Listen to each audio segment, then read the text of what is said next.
Hello foodies! Welcome back to Munch the Lunch. Today, we're taking a delicious journey to Korea as we whip up a mouth-watering bowl of Cheesy Shin Ramyun Noodles, paired perfectly with tangy Korean kimchi. Get ready to satisfy your taste buds and spice up your mealtime. So let's get cooking and embark on this culinary adventure.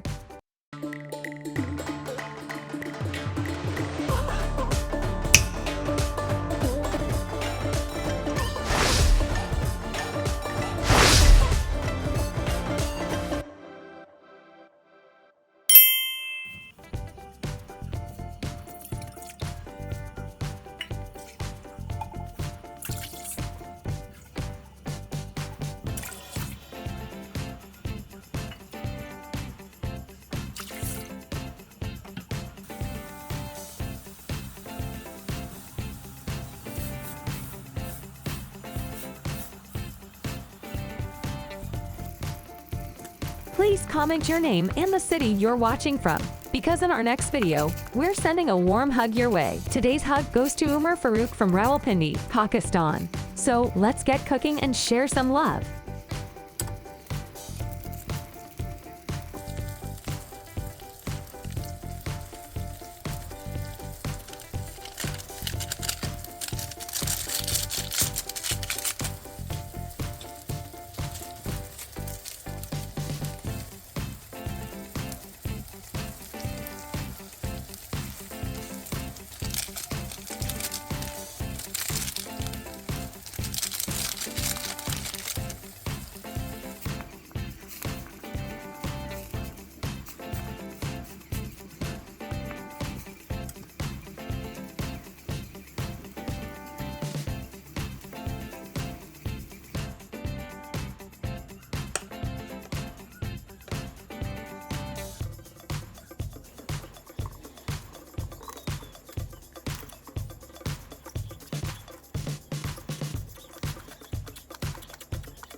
Thanks for joining us on this flavorful adventure today. If you enjoyed this tasty journey through Korean cuisine and want to see more delicious recipes, unboxings, and foodie adventures, don't forget to hit that subscribe button below. By subscribing, you'll be the first to know when we release our next delectable video. And if you're already a part of our Munch the Lunch community, thank you for your support. Remember to like, share, and comment on this video, and we'll see you in the next mouth-watering episode. Stay hungry, stay curious, and keep munching the lunch.